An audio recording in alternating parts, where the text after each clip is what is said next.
ஆண்டவருக்குள் பிரியமான சகோதர சகோதரிகளே, சாவின் தலைகளை ஒடித்தெறிந்த இயேசு பெருமானின் இனிய நாமத்தில் உங்களை வாழ்த்துகிறோம். அன்புக்குரியவர்களே, நவம்பர் மாதம் இறந்த நம்பிக்கையாளர்களுக்காக மன்றாடுகிற ஒரு மாதம். இந்த மாதத்தில் இறப்பையும் நாம் தியானிக்கக்கூடிய ஒரு மாதமாக அது அமைந்திருக்கிறது. செயின்ட் கேத்ரின் ஆஃப் சியனா என்கிற ஒரு அற்புதமான புனிதர் இந்த இறப்பை குறித்து ஒரு காரியத்தை நமக்கு அறிய தருகிறார்கள். Every step to heaven must be taken with love even if it bosses through death என்று எழுதியிருக்கிறார்கள். அதாவது ஒவ்வொரு அடியும், நாம் விண்ணகத்தை நோக்கி பயணிக்கிற ஒவ்வொரு அடியும் அன்பினாலே செயல்படுத்த வேண்டும். அது இறப்பாக இருந்தாலும் நாம் அன்பினாலே தான் செயல்பட வேண்டும் என்று அவர்கள் ஒரு அழைப்பை, ஒரு அருமையான செய்தியை நமக்கு வெளிப்படுத்துகிறார்கள். Even if it bosses through death என்று எழுதியிருக்கிறார்கள்.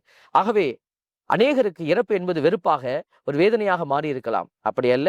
இறப்பு என்பது விண்ணகத்திற்கான நுழைவாயில், அது பேரின்பத்திற்கான ஒரு அடையாளம் என்பதை நாம் அறிந்து கொண்டிருக்கிறோம். அநேகர் இந்த பேரின்பத்திற்குள்ளே செல்ல முடியாதபடி தடைபட்டு கிடக்கிற ஆத்துமாக்களை விடுவிக்க இறைவன் சாவின் தலைகளை ஒடித்தெறிந்த அந்த வெற்றியினுடைய அந்த ஒரு அடையாளத்தை நமக்கும் கொடுத்திருக்கிறார். அந்த வல்லமையை நமக்கும் கொடுத்திருக்கிறார். அந்த சாவை ஒடித்தெறிய நீங்களும் ஜெபத்தால் அநேக ஆத்துமாக்களை வெற்றியடைய செய்ய இந்த மாதத்தை பயன்படுத்திக் கொள்ள உங்களை நாங்கள் அன்புடன் அழைத்து நிற்கிறோம். God bless you.